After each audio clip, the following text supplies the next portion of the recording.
আসন্ন ত্রয়োদশ জাতীয় সংসদ নির্বাচন ২৬কে সামনে রেখে ময়মনসিংহ সদর ৪ আসনে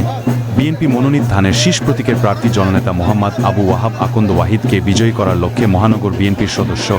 ও কাউন্সিলর আলহাজ্জ মোহাম্মদ ফরহাদ আলম,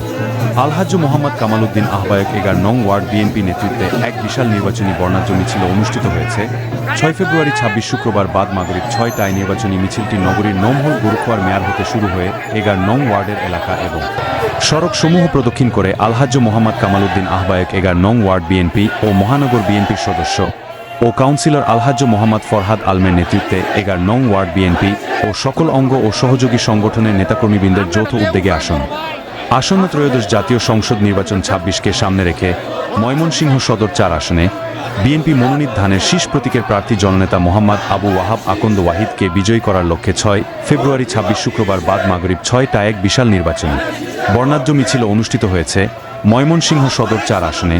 বিএনপি মনোনীত ধানের শীষ প্রতীকের প্রার্থী জননেতা মোহাম্মদ আবু ওয়াহাব আকন্দ ওয়াহিদের পক্ষে নির্বাচনী প্রচারণার অংশ হিসেবে মিছিলটি আনন্দঘন উৎসব মুখর পরিবেশে সফলভাবে অনুষ্ঠিত হয়। এ সময় মিছিলে অংশগ্রহণ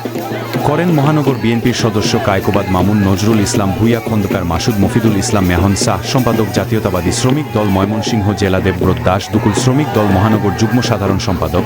যুবদল নেতা শফিকুল ইসলাম শিপু, গ্যালাম রব্বানী মিন্টু, আহ লতিফ, সোনালী ব্যাংক নেতা তারেক, মসুদ, বুলু, সুলতান, গ্যালাম জিলানি, রতন, নজরুল, কামাল, হাসু, চন্দন, নান্টু, মিন্টু সহ আরও অনেকে মিছিল শেষে সমাপনী বক্তব্যে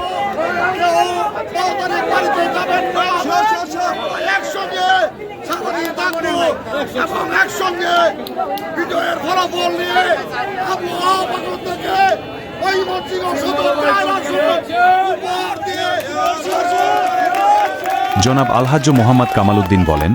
দীর্ঘদিন ধরে জনগণের ভোটাধিকার ও গণতন্ত্র হরণ করা হয়েছে। দেশের গণতন্ত্র পুনরুদ্ধার ও মানুষের অধিকার প্রতিষ্ঠার জন্য আসন্ন নির্বাচনে ধানের শীষ প্রতীকের বিজয় নিশ্চিত করা অত্যন্ত জরুরি। কাউন্সিলর আলহাজ্জ মোহাম্মদ ফরহাদ আলম বলেন, বিএনপির ভারপ্রাপ্ত চেয়ারম্যান তারেক রহমানের নেতৃত্বে জনগণকে সঙ্গে নিয়ে ঐক্যবদ্ধভাবে মাঠে থেকে কাজ করা হবে এবং ময়মনসিংহ সদর ৪ আসনে ধানের শীষের বিজয় নিশ্চিত করা হবে।